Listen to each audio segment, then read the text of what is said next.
Good morning students. हम कर रहे थे chapter number 10 place of supply. Place of supply of goods से रिलेटेड सेक्शन 10 और सेक्शन 11 जो हम पिछली वीडियो में कवर कर चुके। आज हम करेंगे place of supply of services से रिलेटेड सेक्शन 12।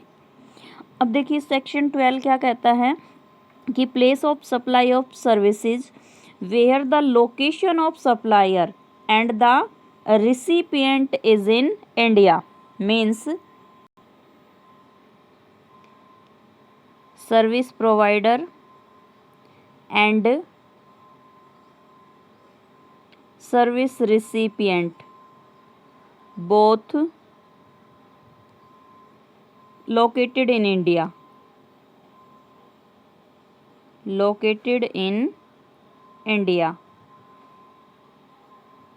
तो केस ध्यान रखोगे।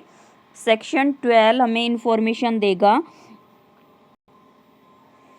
जब सर्विस प्रोवाइडर और सर्विस रिसिपिएंट ये दोनों इंडिया में लोकेटेड हैं, तो इस कंडीशन में place of supply of services देखिए किस तरीके से डिटरमाइन करेंगे।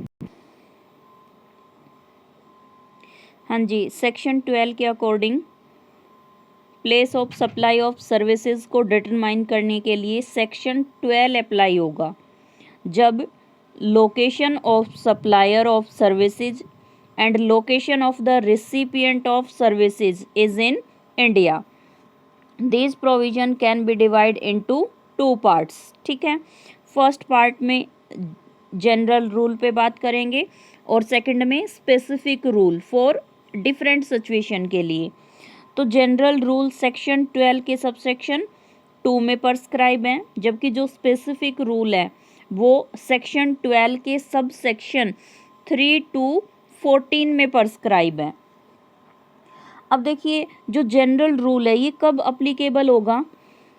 इफ़ सबसेक्शन की बात कर रही हूँ मैं, इफ़ सबसेक्शन 3 to 14 सेक्शन 12 का जो सब सेक्शन 3 to 14 है, अगर वो एप्लीकेबल नहीं होता है तो इस केसेस में place of supply of services को डिटरमाइन करने के लिए हमारे जनरल रूल एप्लीकेबल होंगे जो सेक्शन 12 सब सेक्शन 2 में प्रिस्क्राइब है।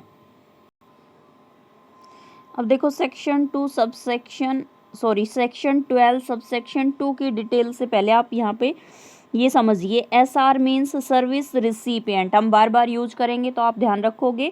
SR means service recipient, POS means place of supply. ठीक है, और यहाँ पे किसकी सप्लाई की बात कर रहे हैं?